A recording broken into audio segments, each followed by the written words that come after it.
Russia Ukraine যুদ্ধের প্রভাবে জ্বালানি তেলের বাজারে আগুনের মধ্যেই এবার ইউরোপের দেশগুলোতে গ্যাস রপ্তানিও বন্ধ হয়ে গেছে। ইতোমধ্যে এর প্রভাব পড়তে শুরু করেছে পোল্যান্ড সহ বিভিন্ন দেশে। রাশিয়া থেকে এতদিন সস্তায় গ্যাস কিনলেও বর্তমানে বেশি অর্থ খরচ করতে হচ্ছে এ খাতে, বেড়েছে দামও।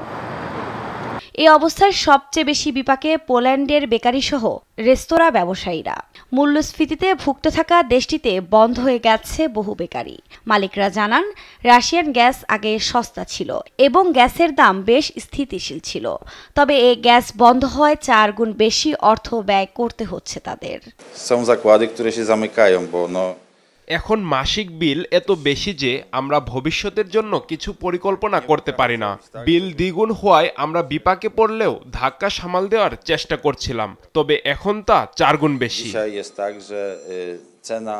পোলিশ ইকোনমিক ইনস্টিটিউটের সামষ্টিক অর্থনীতি দলের প্রধান জ্যাকব রাইবাকি বলেন, রাশিয়া ইউক্রেন যুদ্ধের পরে পোল্যান্ডের জ্বালানির দাম বেড়েছে গড়ে প্রায় 22%, যা দেশের অর্থনৈতিক উন্নয়নকে মারাত্মকভাবে প্রভাবিত করছে। ইউরোপে জ্বালানি সংকট তা এখন দৃশ্যমান। দাম এত বেশি যে কমারও কোনো লক্ষণ নেই। রাশিয়া থেকে প্রাকৃতিক গ্যাসের অবশ্যই খরচ আছে, কিন্তু আমি মনে করি অন্য কোনো বিকল্প কল্পনা করা কঠিন।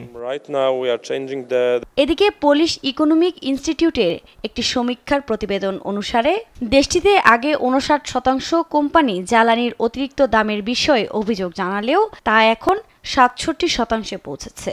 এ অবস্থায় ব্যবসা টিকিয়ে রাখতে হিমশিম খাচ্ছেন তারা। আফরিন মৌ, নিউজ ডেস্ক, দেশ টিভি।